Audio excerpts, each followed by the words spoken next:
Mari kita berdoa bersama-sama. Bapak di surga, kami berterima kasih pada sore hari ini, Engkau kembali beranugerah kepada setiap kami, memberikan kesempatan untuk kembali bertemu dan melanjutkan pembahasan kitab Roma. Kami terus berdoa kiranya Engkau mengaruniakan kepada kami perasaan haus dan lapar akan kebenaran firman Tuhan, agar kami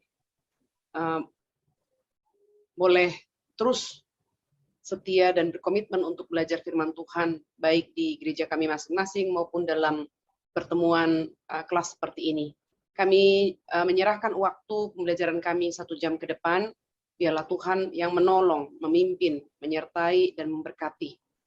Dan secara khusus firman Tuhan yang akan kami pelajari, kami mohon ya Tuhan, berkatilah agar firman-Mu ini boleh melaksanakan, menggenapkan rencana kehendak-Mu di dalam dan melalui hidup kami yang satu kali dan singkat ini. Kiranya Kristus ditinggikan, dipermuliakan dalam kelas pembelajaran kami pada sore hari ini. Dengarlah doa kami dalam nama Tuhan kami Yesus Kristus. Kami berdoa dan bersyukur. Amin.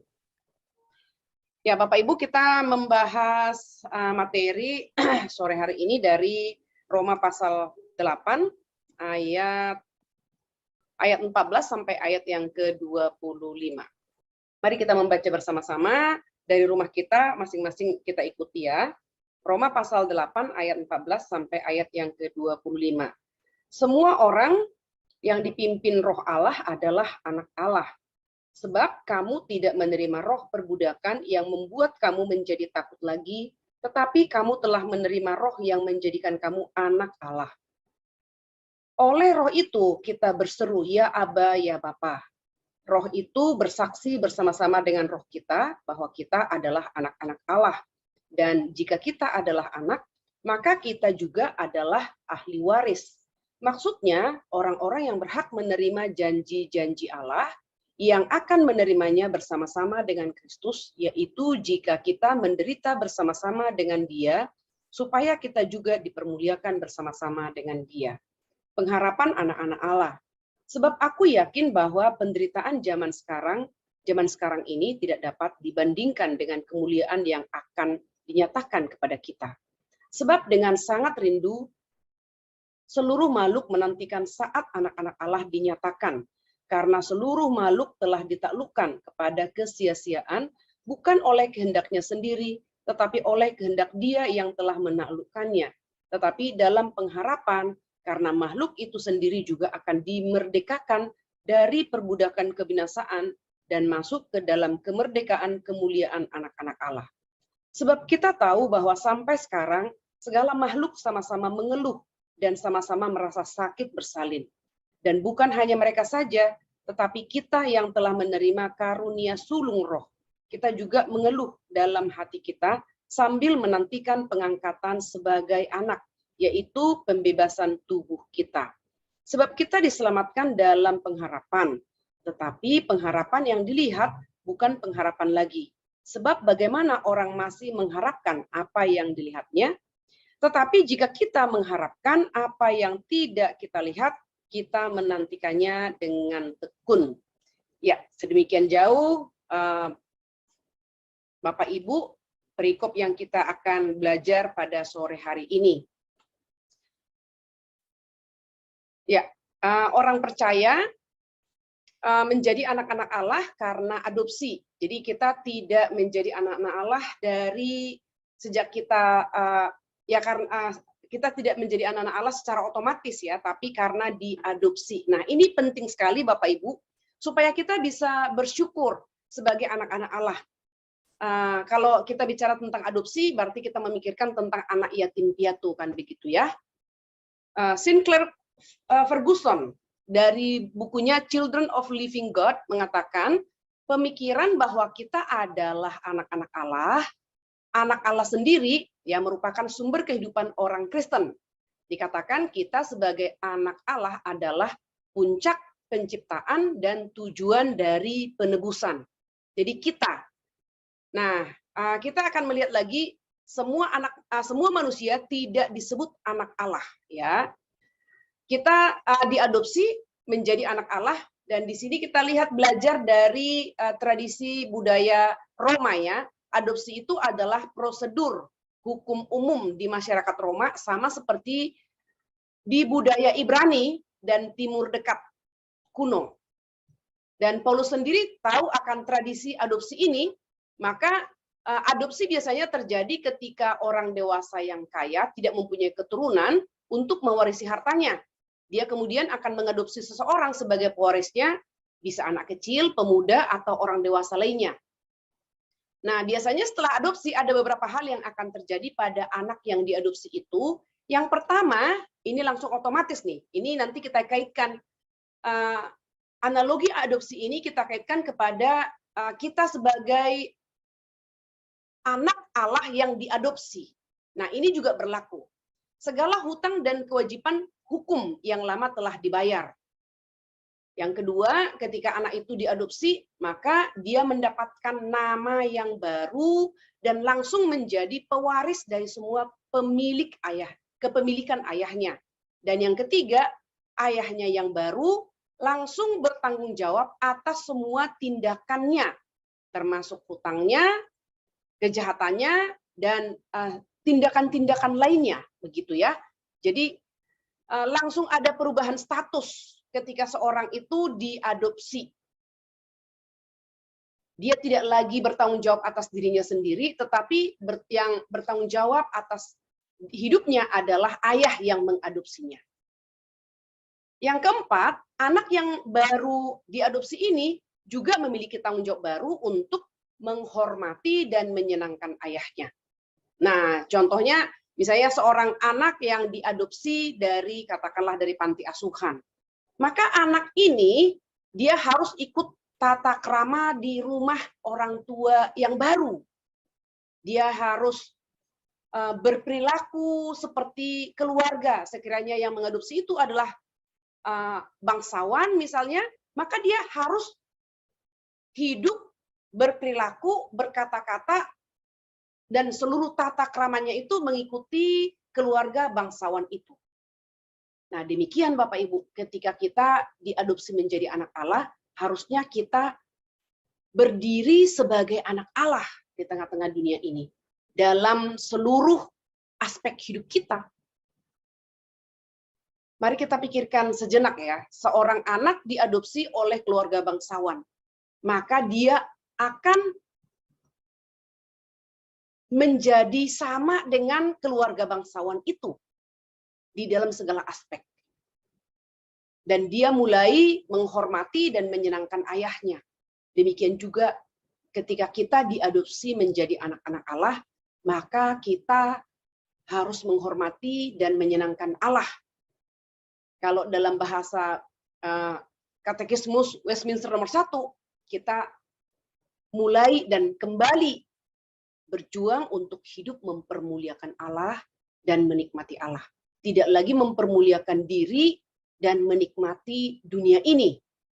Atau menikmati diri begitu ya, tapi sudah beralih. Nah, semua poin ini menjadi latar belakang perikop yang kita baca hari ini. Ya, ada 4 tadi ya, kita lihat ulang. Segala hutang dan kewajiban hukum yang lama telah dibayar. Dia mendapatkan nama yang baru dan langsung menjadi pewaris dari semua kepemilikan ayahnya. Ayahnya yang baru langsung bertanggung jawab atas semua tindakannya, hutang, kejahatan, atau hal-hal lainnya yang menjadi tindakan daripada anak yang diadopsi itu. Yang keempat, anak baru yang diadopsi itu memiliki tanggung jawab baru untuk menghormati dan menyenangkan ayahnya. Nah, jadi sepanjang perikop ini orang Kristen 3 kali disebut sebagai putra, sons, huioi dalam bahasa Yunani. Di dalam ayat yang ke-14, 15, dan 19. Kata putra, sons, ini adalah dalam bahasa Indonesia itu diterjemahkan anak laki-laki. Begitu ya. Jadi orang Kristen menggunakan kata putra, anak laki-laki. Nah, 3 kali juga disebut sebagai anak, children, teknon, ya, children of God, teknon. Di dalam ayat 16, 17, dan 21. Dan ketika menggunakan kata anak, maka ini menjadi netral, baik laki-laki maupun perempuan. Nah, Pada tradisi Romawi hanya kepada anak laki-laki diberikan kuasa, tetapi status anak merupakan status istimewa. Ya. Tetapi Paulus berani mengatakan orang Kristen baik laki-laki maupun perempuan adalah ahli waris kerajaan Allah.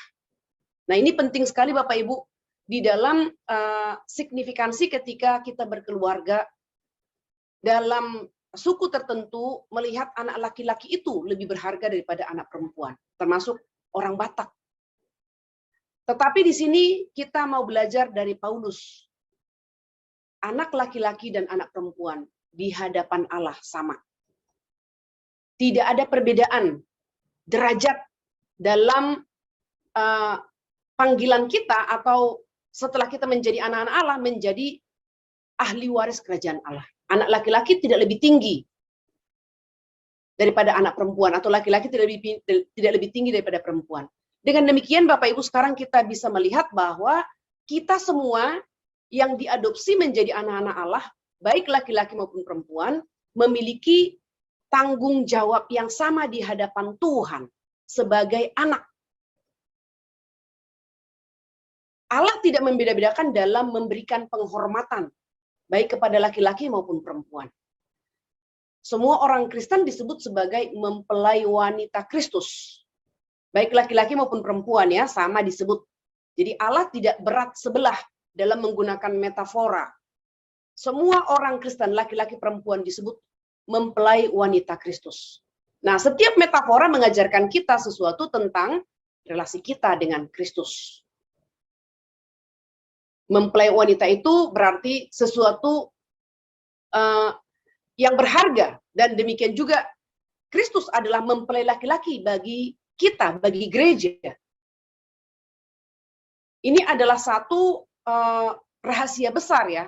Hubungan laki-laki perempuan, hubungan suami istri, ini adalah lambang hubungan Kristus dengan jemaatnya. Berarti hubungan yang sangat intim. Hubungan yang sangat sakral. Hubungan yang tidak biasa, hubungan yang spesial, hubungan yang istimewa, hubungan yang ada pengorbanan, hubungan yang eksklusif. Nah, apa yang menjadikan kita anak Allah? Ya, siapakah anak-anak Allah itu? Apa yang menjadikan kita menjadi anak Allah? Ayat yang ke-14 dikatakan di sini, semua orang yang dipimpin oleh Roh adalah anak-anak Allah. Jadi, apa yang menjadikan kita anak Allah? Kita menjadi anak Allah ketika kita memiliki Roh Allah. Tidak ada yang telah diangkat anak oleh Bapa yang bisa gagal memiliki atau dipimpin oleh Roh Kudus. Semua yang diangkat menjadi anak Allah diberikan Roh Kudus tinggal di dalam hati kita. Dan dengan Roh Kudus tinggal di hati kita, maka Roh Kudus itu memimpin kita. Ini yang perlu kita sadari sehingga kita bisa melangkah dengan satu kesadaran, Roh Kudus beserta dengan kita, dan Roh Kudus diberikan sebagai penolong, penuntun, penasehat kita dalam menjalani panggilan kita masing-masing dalam dunia ini. Ayat yang ke-13, sebab jika kamu hidup menurut daging, kamu akan mati. Tetapi jika oleh roh, kamu mematikan perbuatan-perbuatan tubuhmu, kamu akan hidup. Nah, jadi dengan Roh Kudus kita bisa benar-benar menang atas dosa yang ada dalam diri kita. Saya percaya kita sebagai orang dewasa ada banyak pengalaman kita, pengalaman rohani kita ya, berjalan bersama dengan Kristus, berkemenangan atas dosa, dan juga bagaimana kita mengalami pekerjaan Roh Kudus yang menegur kita ketika kita mencoba mengabaikan atau mendukakan Roh Kudus ya, mencoba memadamkan roh. Kita kehilangan damai sejahtera. Karena apa? Karena sudah ada Roh Kudus yang ada di dalam hati kita. Maka ketika kita mengabaikan status kita yang harusnya hidup suci dan kudus, lalu kita melakukan hal-hal yang tidak sesuai dengan prinsip iman Kristen, tidak sesuai dengan pimpinan Roh Kudus, maka kita akan kehilangan damai sejahtera. Karena Roh Kudus berduka. Nah, kita adalah anak-anak Allah berarti kita hidup dipimpin oleh Roh. Kita dipimpin oleh Roh, dan seharusnya Bapak Ibu dipimpin oleh Roh berarti kita dipenuhi oleh Roh Kudus. Seorang yang dipenuhi oleh Roh Kudus, maka dia akan meninggikan Kristus. Dia akan meninggikan firman Tuhan. Dia akan rela dipakai oleh Tuhan untuk melaksanakan kehendak Allah, sekalipun dia harus menghadapi kesulitan, penderitaan, bahkan sampai mati martir. Dia akan giat mengabarkan Injil Tuhan. Dan yang terakhir, dia akan menghasilkan buah-buah roh. 9 buah roh. Berarti kita sungguh-sungguh manusia baru di dalam Kristus. Berarti kita sungguh-sungguh menjalankan tugas panggilan kita sebagai orang Kristen, yaitu amanat agung di tengah-tengah dunia ini. Jadi tidak ada orang yang dipimpin oleh Roh yang harusnya abai terhadap tugas gereja, yaitu mengabarkan Injil Tuhan. Kalau kita abai dan tidak ada beban sama sekali, mungkin kita perlu bertanya ulang, benarkah hidup kita sudah dipimpin oleh Roh? Benarkah kita sudah lahir baru? Benarkah kita sudah bertumbuh dalam iman? Dengan kata lain, kita dipimpin untuk membenci hal-hal yang Roh benci, yaitu dosa.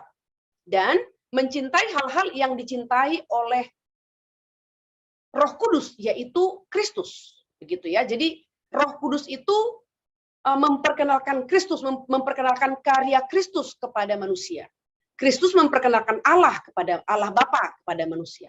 Maka kalau kita dipimpin oleh Roh, seharusnya kita mencintai Kristus. Ya. Jadi kita tidak akan mencintai dunia ini lebih daripada mencintai Allah. Kalau kita sudah dipimpin oleh Roh. Ayat yang ke-14, jika Roh tidak berdiam di dalam kita, maka kita bukan anak Allah dan juga bukan milik Kristus. Ayat yang ke-9, tetapi kamu tidak hidup dalam daging, melainkan dalam Roh, jika memang Roh Allah diam di dalam kamu. Tetapi jika orang tidak memiliki Roh Kudus, ia bukan milik Kristus. Di dalam 1 Yohanes 5 ayat 11-12 dikatakan, dan inilah kesaksian itu, Allah telah mengaruniakan hidup yang kekal kepada kita, dan hidup itu ada di dalam Anaknya. Barang siapa memiliki anak, ia memiliki hidup. Barang siapa tidak memiliki anak, ia tidak memiliki hidup. Jadi memiliki anak berarti percaya dan menerima Yesus Kristus sebagai Tuhan dan Juru Selamat pribadi. Percaya dan menerima Yesus Kristus sebagai Tuhan dan Juru Selamat pribadi berarti kita atau orang tersebut adalah orang yang dipimpin oleh Roh Kudus. Nah, jika kita dengan iman adalah milik Kristus, maka kita adalah anak Allah dan memiliki Roh Kudus. Ketiganya ini tidak terpisahkan, Bapak Ibu. Semuanya harus ada.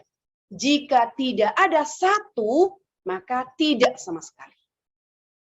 Kita milik Kristus, maka kita adalah anak Allah. Dan jika kita milik Kristus dan kita anak Allah, berarti kita memiliki Roh Kudus. Jika kita bukan milik Kristus, maka kita bukan milik Allah, kita bukan anak Allah, dan kita tidak memiliki Roh Kudus. Nah, ini sangat jelas sekali ya Bapak Ibu. Harap kita sungguh meyakini kita adalah milik Kristus, kita adalah anak-anak Allah, dan kita memiliki Roh Kudus. Ayat yang ke-15. Sebab kamu tidak menerima roh perbudakan yang membuat kamu menjadi takut lagi, tetapi kamu telah menerima roh yang menjadikan kamu anak Allah. Oleh roh itu, kita berseru, ya Aba, ya Bapa. Jadi, menegaskan orang Kristen adalah orang-orang yang menerima roh yang menjadikan kamu atau menjadikan kita anak Allah. Ketika kita percaya menerima Yesus sebagai Tuhan dan Juru Selamat pribadi, Roh Kudus masuk dan tinggal di dalam hati kita, pada saat yang sama kita diadopsi menjadi anak Allah. Jadi itu tidak terjadi secara kronologis. Itu terjadi secara simultan, bersamaan. Ketika kita percaya menerima Yesus sebagai Tuhan dan Juru Selamat pribadi, Roh Kudus masuk dan tinggal di dalam hati kita. Pada saat yang sama, Allah mengadopsi kita menjadi anak-anak Allah. Itu sebabnya di kalimat yang di atas tadi, 3 hal ini semuanya harus ada. Jika satu tidak ada, maka sama sekali tidak ada. Kata anak ya dalam bahasa Yunani huiotesian ya, secara harafiah berarti dijadikan anak. Bisa diterjemahkan sebagai adopsi. Ya. Kata adopsi ini memberitahu kita bahwa yang pertama, tidak ada manusia yang lahir dalam sebuah relasi yang benar dengan Allah. Kita sudah tahu bahwa semua manusia telah terhisap ke dalam dosa Adam yang pertama atau wakil kita yang pertama. Maka tidak ada manusia yang lahir dalam sebuah relasi yang benar dengan Allah. Karena oleh dosa, semua manusia telah putus hubungan dengan Allah. Semua manusia telah menjadi seteru atau musuh Allah. Demikianlah Bapak Ibu, tidak ada manusia yang lahir dalam sebuah relasi yang benar dengan Allah. Kecuali Kristus. Ya, kita sudah belajar itu. Manusia yang tidak memiliki original sin, Adam pertama dan Kristus. Sehingga ketika Kristus lahir, dia lahir dalam hubungan yang benar dengan Allah. Yang kedua, kita lihat ya, kita menerima status sebagai anak membuktikan bahwa ada masa ketika kita terhilang. Kita tidak secara alamiah merupakan anak-anak Allah. Jadi demikian Bapak Ibu, tidak semua manusia adalah anak-anak Allah. Tetapi anak-anak Allah adalah melalui adopsi. Yang kedua, kata adopsi memberitahu kita bahwa relasi kita dengan Allah sepenuhnya didasarkan pada tindakan hukum dari Bapa. Ya, kita tidak mendapatkan Bapa dan kita tidak bernegosiasi untuk mendapatkan orang tua. Adopsi adalah tindakan hukum di pihak Allah. Dia harus membayar harga yang mahal. Dengan kita beriman kepada Kristus,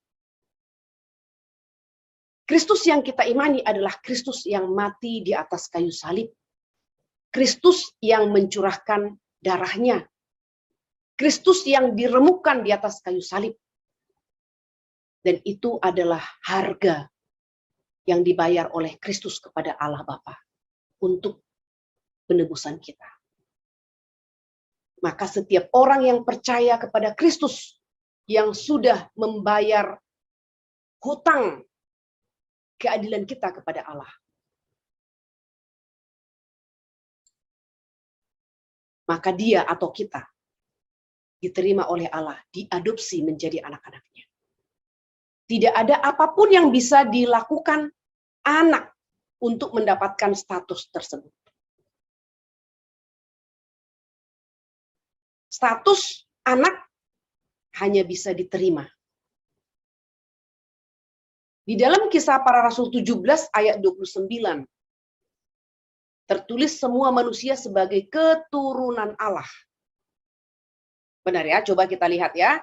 Sehingga kita bisa melihat dengan mengetahui dengan jelas Kisah Para Rasul 17 ayat yang ke-29. Karena kita berasal dari keturunan Allah, kita tidak boleh berpikir bahwa keadaan ilahi sama seperti emas atau perak atau batu, ciptaan, kesenian, dan keahlian manusia. Jadi ayat 29 ini ya, karena kita berasal dari keturunan Allah. Jadi keturunan Allah. Tapi anak Allah hanya bagi mereka yang telah menerima Kristus sebagai Tuhan dan Juru Selamat. Jadi berbeda ya, keturunan dan anak Allah. Semua manusia adalah keturunan Allah. Dalam arti ciptaan Allah ya, berasal dari Allah. Tetapi sebutan anak Allah bukan untuk semua manusia. Di dalam Yohanes 1 ayat 12, mari kita melihat bersama-sama Yohanes 1 ayat yang ke-12.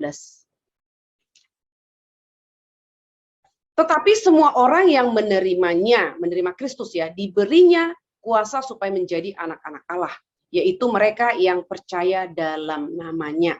Jadi status sebagai anak diberikan kepada mereka yang telah menerima Yesus Kristus sebagai Tuhan dan Juru Selamat pribadi. Tidak ada yang memiliki status itu secara alamiah kecuali Yesus Kristus. Jadi ketika Yesus datang ke dalam dunia, bahkan sejak dalam kekekalan sudah disebut anak Allah, putra Allah. Dan tidak pernah berhenti ketika Yesus menjadi manusia, karena Yesus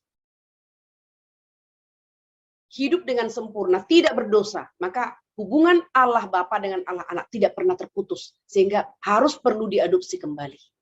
Nah, kira-kira demikian Bapak Ibu bisa kita ikuti sampai di sini ya. Ayat 15 sampai ayat yang ke-17, kita kembali ke kitab Roma pasal 8, ayat 15 sampai ayat yang ke-17. Saya bacakan ya. Ayat 15, sebab kamu tidak menerima roh perbudakan yang membuat kamu menjadi takut lagi, tetapi kamu telah menerima roh yang menjadikan kamu anak Allah.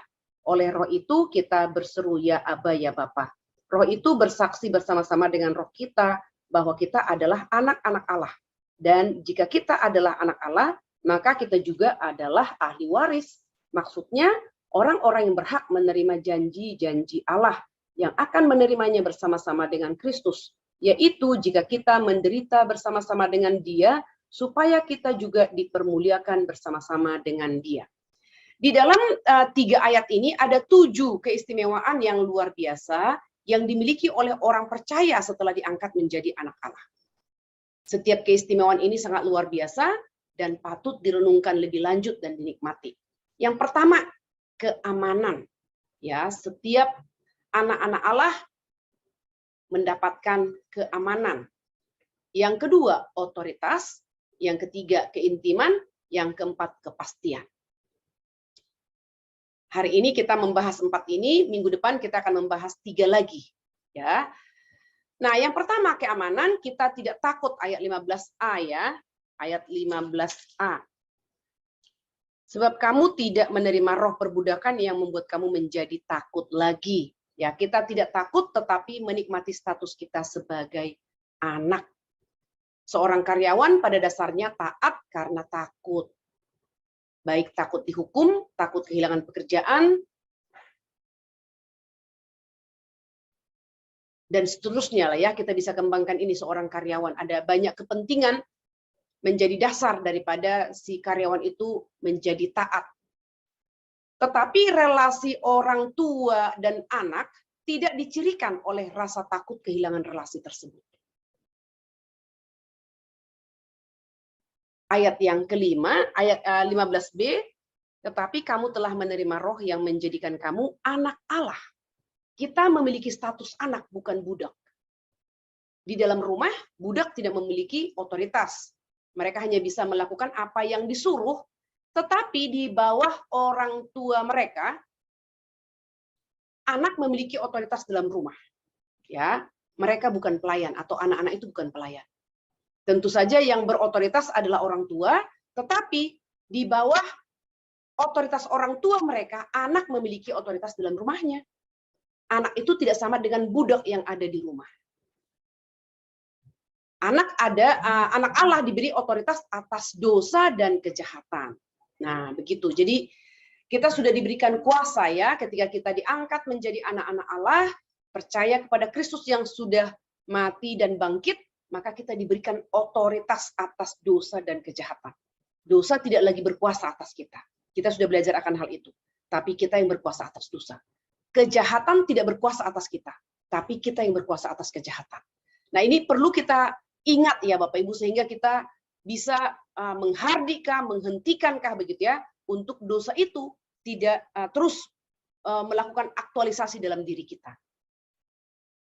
Mereka hidup dalam dunia dengan milik Bapa, ya, orang percaya, ya, anak-anak Allah. Seharusnya ada keyakinan dan ketenangan dalam hal ini.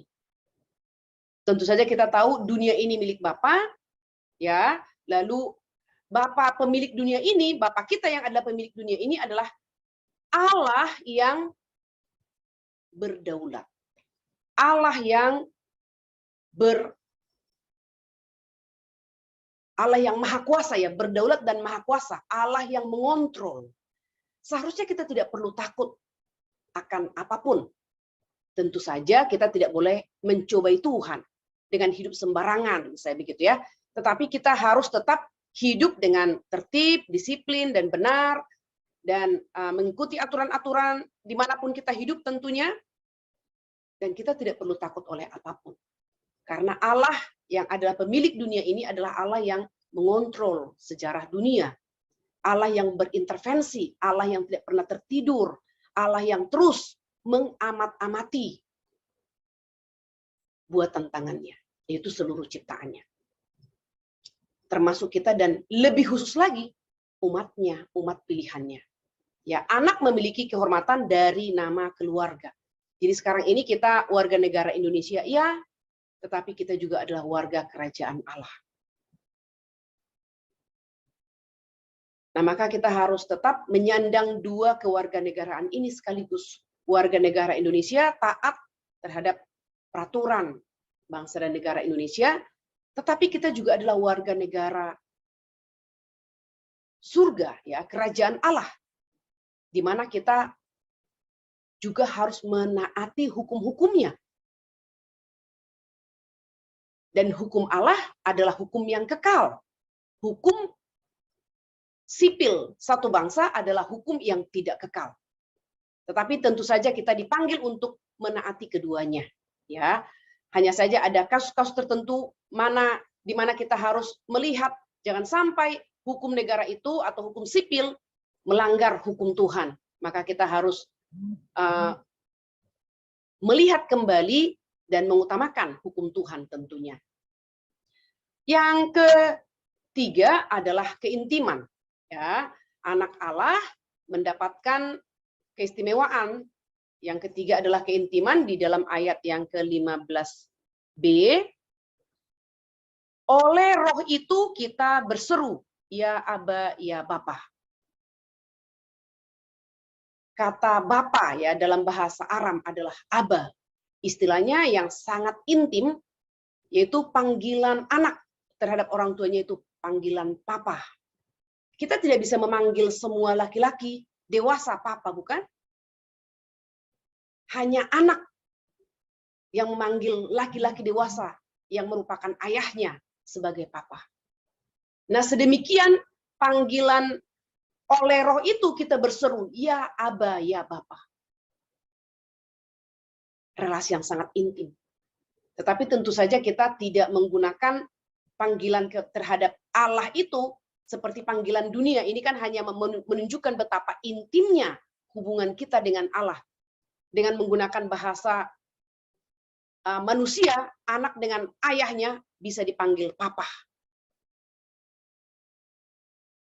Di dalam bahasa Inggris, Father, tidak bisa memanggil Allah itu Daddy, kurang lebih begitu, ya. Seperti inilah orang Kristen bisa mendekati pencipta alam semesta yang maha kuasa. Memanggil Bapa. Itu hubungan yang sangat intim. Martin Lloyd Jones, ya, mengatakan seperti ini sehubungan dengan yang ketiga ini, keintiman ini. Dikutip dari kitab Roma, tafsiran daripada Martin Lloyd Jones, ya. Dikatakan Aba adalah kata yang diucapkan seorang anak kecil. Mari kita perhatikan kata berseru di dalam ayat yang ke-15 tadi. Oleh roh itu kita berseru. Ya. Mari kita perhatikan kata berseru, kita berseru Aba, Bapa. Ini adalah kata yang sangat kuat dan Rasul Paulus dengan jelas menggunakannya dengan sengaja. Itu berarti berkata dengan lantang. mengekspresikan suatu emosi yang dalam. Jadi apa artinya? Yang jelas, suatu pengenalan yang benar tentang Allah. Bagi kita, Allah tidak lagi merupakan Allah yang jauh, yang transenden. Dia tidak sekedar seorang Allah yang hanya kita yakini secara intelektual, teologis, teoritis, dan doktrinal semata. Semua itu bisa ada pada orang yang bukan anak Allah. Ibadah dan doa kita menjadi spontan. Spontanitas seorang anak yang melihat bapaknya. Dan bukan hanya spontanitas, tetapi juga keyakinan. Jadi dengan panggilan kita, ya Aba, ya Bapa. Ini yang digambarkan oleh Martin Lloyd-Jones. Satu keyakinan. Jadi bukan hanya panggilan, begitu ya.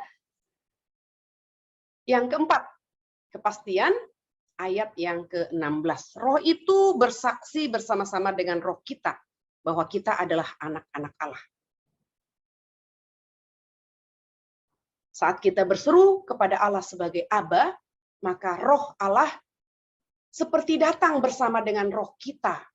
Sehingga kita berseru dengan lantang, Aba, Bapa. Tidak ada keraguan, melainkan keyakinan. Karena kita sudah diadopsi. Seorang anak yang sudah diadopsi, dia tidak akan ragu memanggil ayah barunya itu Bapa. Bahkan Papa. Karena secara hukum sudah sah dia diangkat menjadi anak. Paulus sedang menanggapi pertanyaan ini, bagaimana kita bisa tahu kalau kita adalah anak Allah. Paulus mengatakan, roh memberi kesaksian bersama-sama roh kita bahwa kita adalah anak Allah. Ayat yang ke-16 tadi ya, kata Yunani martiria, dari kata martir artinya bersaksi. Jadi Roh Kudus bersaksi. Kata martir awalnya berarti saksi, berotoritas yang menyelesaikan kasus sulit dan memastikan solusinya secara tuntas. Ini gambaran yang diberikan oleh Rasul Paulus tentang saksi. Ada sebuah pengadilan sedang berlangsung dan sang terdakwa sedang dituduh sebuah kejahatan. Ada beberapa bukti yang melawan terdakwa, tetapi ada beberapa bukti juga yang mendukung dia sebagai orang yang tak bersalah. Tetapi tiba-tiba pembela masuk dengan saksi baru yang bisa dibuktikan ada di tempat kejadian. Ya, saksi itu berkata, saya di sana, terdakwa tidak. Dia tidak bersalah. Nah, jadi inilah bersaksi. Orang ini bersaksi bersama-sama dengan terdakwa. Saksi ini mengatakan hal yang sama dan menjadikan keputusannya tidak diragukan lagi. Demikian Roh Kudus bersaksi bersama-sama dengan roh kita. Ayat yang ke-16 itu, roh bersaksi bersama-sama dengan roh kita bahwa kita adalah anak-anak Allah. Mari kita perhatikan, Paulus mengatakan roh kita sudah bersaksi. Nih, roh bersaksi bersama dengan roh kita, artinya kita sudah mempunyai bukti kalau kita adalah orang Kristen. Kita tahu bahwa kita percaya pada Kristus dan kita memiliki semua janji-janji Allah. Kita melihat hidup kita diubah dan bertumbuh, dan semua bukti ini memimpin roh kita, memimpin hati kita untuk memiliki keyakinan bahwa kita memang adalah anak Allah. Paulus mengatakan roh bisa bersaksi bersama-sama dengan kita selain apa yang telah kita saksikan sendiri. Jadi kita menyaksikan, tetapi bukan hanya kita menyaksikan bahwa kita adalah anak Allah, tapi juga roh Allah, Roh Kudus. Jadi ini adalah karya Roh Kudus. Kita meyakini bahwa kita adalah anak Allah. Jadi kalau kita yakin kita anak Allah, bukan kita sendiri yakin, tetapi itu adalah karya Roh Kudus dalam diri kita, sehingga kita yakin bahwa kita adalah anak Allah. Roh Kudus bersaksi bagi dan kepada kita bahwa kita memang benar adalah anak Allah yang hidup. Ya, kita akan memikirkan 4 pertanyaan ini sebagai refleksi dari pertemuan kita pada sore hari ini. Yang pertama, apakah kita milik Kristus melalui iman di dalam Dia? Jika tidak, apa yang menghentikan kita untuk datang pada Dia sebagai juru selamat dan Tuhan kita? Jadi jika ada di antara Bapak Ibu, Saudara yang hadir sore ini, belum yakin Bapak Ibu belum milik Kristus, maka tidak ada yang dapat, kita bisa datang ya, tidak ada yang menghalangi kita untuk datang kepada Allah dengan beriman kepada Kristus. Karena kita sudah melihat untuk menjadi anak Allah adalah melalui beriman kepada Kristus. Yang kedua, jika kita adalah anak Allah, aspek apa dari pengangkatan kita sebagai anak yang membuat kita bersemangat hari ini? Yang ketiga, perbedaan apa yang dibuat aspek tersebut bagi pikiran, prioritas, atau perilaku kita hari ini. Amin. Mari kita berdoa bersama-sama. Bapa di surga, kami sungguh bersyukur, berterima kasih karena pada hari ini kami diingatkan kembali bahwa kami adalah anak-anak Allah. Dan itu adalah hak istimewa, bukan karena kami bernegosiasi dengan Allah, bukan karena kami mengusahakannya, tetapi Engkau ya Tuhan yang telah memilih kami dan telah mengangkat kami menjadi anak-anak-Mu melalui iman yang Engkau karuniakan kepada kami, sehingga kami dapat percaya dan menerima Yesus Kristus sebagai Tuhan dan Juru Selamat pribadi kami. Melalui karya Roh Kudus yang menciptakan iman dalam diri kami dan yang bersaksi bersama dengan roh kami, sehingga kami sungguh yakin kami adalah anak-anak Allah. Kami sungguh berterima kasih Bapa di surga atas firman-Mu yang hidup dan yang kekal, yang Kau karuniakan kepada kami. Yang daripadanya kami boleh terus belajar akan kebenaran yang sejati, kebenaran yang sempurna. Kami bersyukur untuk waktu yang sudah kami lewati. Kami akan mengakhiri pertemuan kami pada sore hari ini dan melanjutkan aktivitas masing-masing. Kami mohon, besertalah dengan kami. Dalam nama Tuhan kami Yesus Kristus, kami berdoa dan bersyukur. Amin.